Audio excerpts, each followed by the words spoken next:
या आध्यात्मिक संस्थेचा स्टॉल आहे.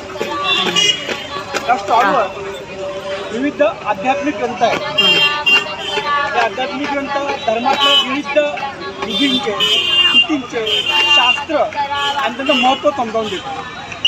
आणि एवढ्या सोप्या आपल्या भाषेमध्ये समजावून दिलं जातं की ती कृती का कशी करावी हे समजलं जातं. आणि आध्यात्मिक गोष्टींचा, धार्मिक गोष्टींचा आपल्याला 100% असा लाभ करून घेता येईल त्या प्रत्येक कृतीतून पाहायला मिळतं.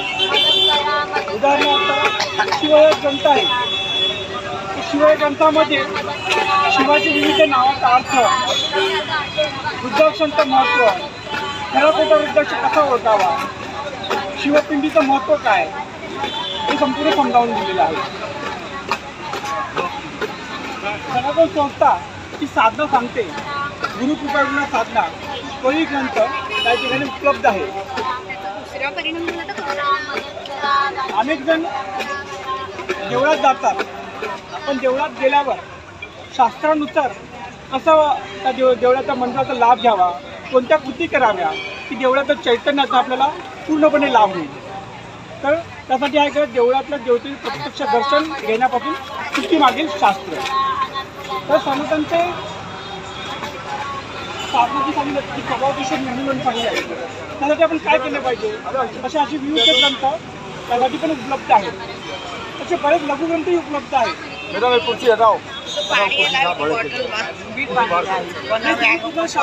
बरेच जण ओटी भरतात.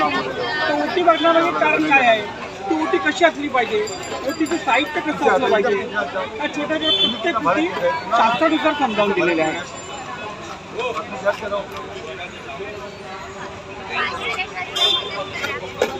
आपण ज्यावेळी आपल्या घरी गणपती येतो त्यावेळी आपल्याला पूजा विधी कसे करायला पाहिजे. जर आपल्याला पुरोहित उपलब्ध नसेल तर त्यासाठी आपण काय करू शकतो, कसं करू शकतो ती पूजा विधी, तोही समजावून दिलेला आहे.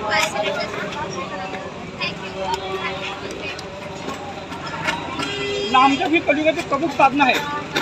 मग अशा वेळी 33 कोटी देवतांपैकी आपल्या कोणत्या देवताचा जप करावा, त्याच्यामुळे आपल्याला आध्यात्मिक, व्यावहारिक दोन्ही प्रकारे लाभ करता येत आहे.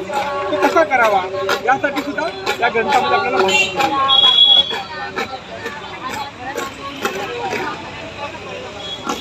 अनेकदा आपण पूजा केल्यानंतर आरती करतो.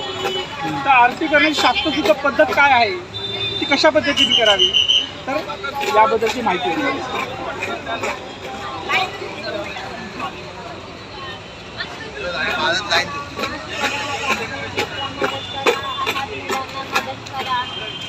असे अनेक भाषेमध्ये ग्रंथ आहेत. आता सध्याचे उपलब्ध मराठी, हिंदी आणि इंग्रजी. ते हिंदी कसं करावं हा सुद्धा ग्रंथ आपल्याकडे उपलब्ध आहे.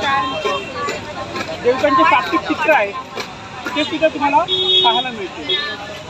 तसंच सनातनची सात्विक उत्पादन आहेत, तर स्वतःही तुम्हाला लाभ करून घेता येईल. अशी सनातनची अमूल्य ग्रंथसंपदा तर सर्वांनी लाभ करून घ्यावा, चैतन्याचा लाभ करून घ्यावा असं मी सर्वांना विनंती करतो.